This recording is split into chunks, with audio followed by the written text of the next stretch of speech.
Olá pessoal, tudo bem com vocês?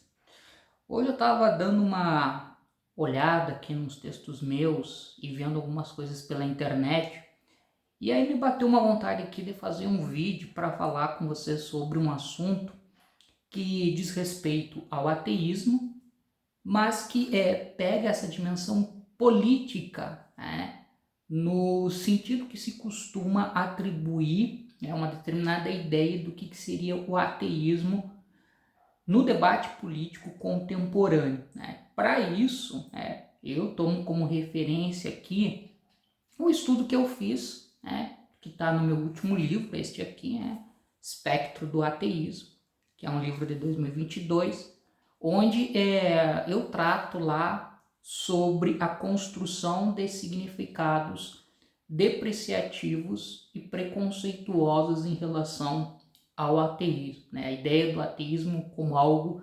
perigoso e prejudicial para aqueles que defendem uma determinada visão de mundo religiosa. Muitas vezes essa visão de mundo religiosa aqui no caso de perfil conservador e até mesmo reacionário.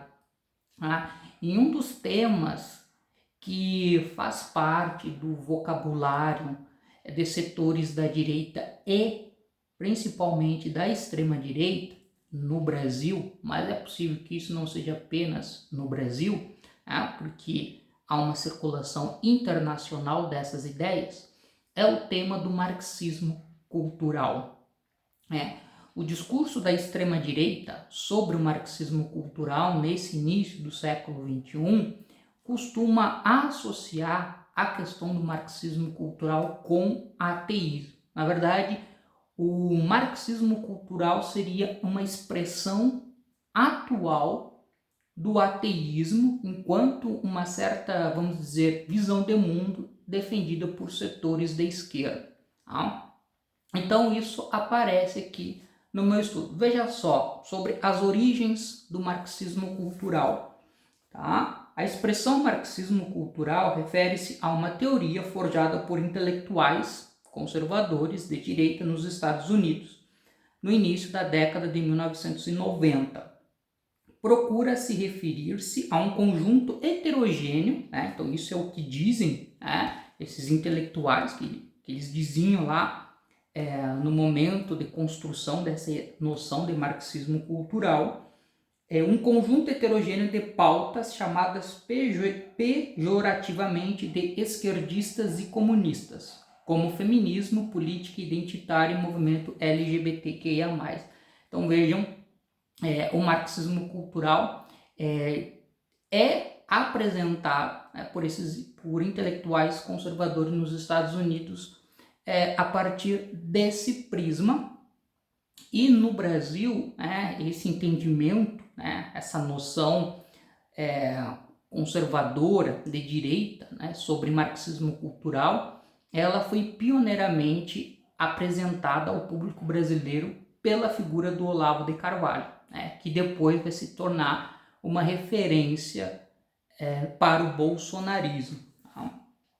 E, basicamente, eles colocam a ideia do marxismo cultural ancorado, entre as diversas questões associadas ao marxismo cultural, está lá a questão do que eles vão chamar de ideologia de gênero, e pauta LGBTQIA+, com destaque para a questão do casamento homoafetivo. Tá? Então, o que eles vão dizer? O que esse pessoal vai dizer? Que com o fim da União Soviética, o marxismo e o comunismo ele não foi derrotado. O que esses intelectuais vão dizer é que houve uma mudança de estratégia de dominação por parte desses setores da esquerda. Então, ou seja, a luta política ela cede espaço com o fim da União Soviética em 1991 para a luta cultural. Então a ideia é da dominação através da subversão dos costumes, dos valores. das instituições que, digamos assim, alicerçam uma determinada noção de um mundo cristão ocidental, né? Isso aqui tudo a partir dessa ótica interpretativa desses setores, né? E aí, no estudo que eu fiz, eu abordei 5 pessoas em específico, né? Do meio católico, né, que pessoas de perfil conservador, reacionário. Do meio católico, o padre Paulo Ricardo e o Felipe Aquino, né, que não é alguém que faz parte da instituição, não, mas ele é uma referência no meio católico conservador. E no meio evangélico, eu peguei a questão do Silas Malafaia, né, vinculado à Assembleia de Deus, o pastor Rodrigo Silva, da Igreja Adventista, e o Augusto Nicodemos, da Igreja Presbiteriana. São os calvinistas, né? Então, para vocês verem, algumas citações do Silas Malafaia, tá? Num vídeo aí que eu encontrei na internet quando eu fazia minha pesquisa. Esse vídeo é de 2018, tá? Onde ele vai falar sobre marxismo cultural. E ele diz o seguinte: é pela cultura, não é mais pela arma. Aí um cara chamado Gramsci, que está nesse negócio, é que parou para pensar. Não é pelo tiro, é pelo poder da cultura. Então o que é que tem que fazer? Qual é o reduto de autoridade? É a família. Vamos destruir a família. Então essa aqui é a lógica de raciocínio do Silas Malafaia. Ele faz aqui uma referência ao Antonio Gramsci, que é um intelectual marxista italiano da primeira metade do século XX, que esse pessoal de extrema-direita costuma colocar como a grande referência teórica para o marxismo cultural. Tá? O Felipe Aquino, né, numa manifestação de 2021, diz o seguinte, tá? No livro chamado Marxismo, uma ideologia atraente e perigosa: implantar o marxismo como ideologia política por meio do controle da imprensa, das universidades, dos sindicatos, dos meios de comunicação, da política e até mesmo da Igreja Católica, através da teologia da libertação de viés marxista. Então, sejam, né, essas 2 citações aqui, elas indicam que o foco, né, então, do marxismo cultural, nessa visão da extrema-direita, né, desses setores conservadores e reacionários, é pensar o marxismo cultural como uma mudança de tática para a dominação por parte da esquerda. Tá?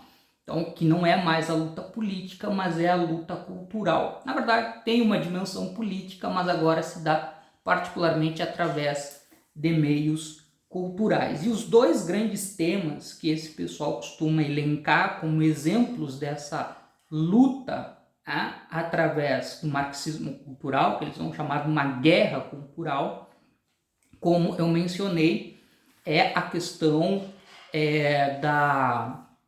do que eles vão chamar, né, das pautas relacionadas ao movimento LGBTQIA+, e das pautas relacionadas ao movimento feminista. Então, por exemplo, né, Silas Malafaia, aqui também é a manifestação de 2018, que ele vai falar sobre a questão das pautas, né, do movimento LGBTQIA+, onde ele faz uma crítica ao que ele considera serem ataques, abre aspas, do ativismo gay, fecha aspas, à família tradicional. E aí ele diz o seguinte, citação do Silas Malafaia: quando falo de família tradicional, falo do homem, da mulher e de sua prole. Essa é a família nuclear. Deus não criou 2 homens e 2 mulheres para criar uma criança. Deus fez um homem e uma mulher para ser pai e mãe. É nisso que creio. Tá? Uma outra manifestação do Silas Malafaia, né, que ele diz o seguinte: a ideologia de gênero é uma crença e não uma ciência que afirma que os 2 sexos, masculino e feminino, são uma construção social e cultural. Na verdade, a ideologia de gênero é a ausência de sexo. Vale qualquer coisa, mas isso é escondido. A ideologia de gênero só fala sobre relação de homem com homem e de mulher com mulher. Mas, na verdade, estou dando sequência aqui às palavras do Silas Malafaia, a ideologia de gênero é um vale-tudo. Ela aceita sexo bestial, ela aceita incesto, que é a relação sexual de pais com filhos, irmão com irmã, e a pedofilia, que é o sexo com criança. Tá? Um outro autor aqui, que eu peguei, o Felipe Aquino, tá? Ele vai dizer num texto lá de 2014, hein, que a ideologia de gênero ela teria origem marxista, sob perspectiva na qual a mulher se identificaria com a classe oprimida e o homem com a classe opressora, sendo o matrimônio monogâmico a síntese da expressão da dominação patriarcal. Então, a ideologia de gênero representaria a luta pela destruição dessa referência de relação monogâmica baseado numa premissa, né, ou numa base patriarcal. E ele diz o seguinte, o feminismo radical, Felipe Aquino ainda, eivado de ateísmo, gerou a banalização do sexo e o hedonismo, fazendo suas vítimas, levando a mulher a perder o sentido do pudor, da maternidade e da piedade. Então esse aqui, e aí o que nós temos a partir disso? A mobilização e a organização desses grupos de direita e de extrema direita que compartilham dessas ideias, a organização política desses grupos para fazerem um enfrentamento àquilo que eles vão considerar ser as pautas da esquerda para destruir os valores da civilização cristã ocidental. Então eles se consideram estarem imbuídos de uma missão sagrada em defesa dos nobres valores do mundo ocidental e cristão contra esses inimigos ateístas que querem destruir a família, o mundo patriarcal, a fé, a religião, a crença, aquele modelo de sociedade que eles idealizam como sendo um modelo correto. E tudo, todos esses inimigos, esses adversários, eles vão ser chamados então de ateístas. E a visão de mundo que esses grupos defendem, o marxismo cultural, na lógica da extrema-direita, desses setores, vai ser visto como uma visão de mundo ateia. Então, é a fé, de um lado, na luta contra esse inimigo maléfico, o ateísmo na sua expressão do marxismo cultural. E esse discurso, essa leitura feita por esses grupos, foi um dos alimentos que deu força à extrema-direita no Brasil e se tornou muito importante para a eleição do Bolsonaro em 2018 e que ainda alimenta o discurso e as práticas políticas de setores da extrema-direita, então, pela famosa pauta dos costumes, que ainda é muito forte no Brasil hoje e que a esquerda se vê meio na defensiva, que ainda não consegue fazer um combate mais efetivo a esse discurso da extrema-direita, que tem uma grande disseminação, principalmente nas redes sociais, na internet e tal, mas que também se traduz em efeitos políticos nas eleições, com a escolha de um setor bastante significativo de políticos conservadores de direita e de extrema-direita no país nesse momento. Então, entender um pouco isso, como é que se constrói esse tipo de discurso que vai associar tudo isso à questão do ateísmo, Então, esse é o ateísmo no mundo atual, e o significado político que isso tem é um dos objetivos que eu tentei apresentar aqui no meu livro, né? Então era isso, pessoal, que eu queria compartilhar com vocês um pouco das minhas reflexões nesse dia de hoje, tá? E fique à vontade aí para fazer comentários, tá? Apresentar suas posições, e um grande abraço, né? E uma ótima semana aí para todo mundo.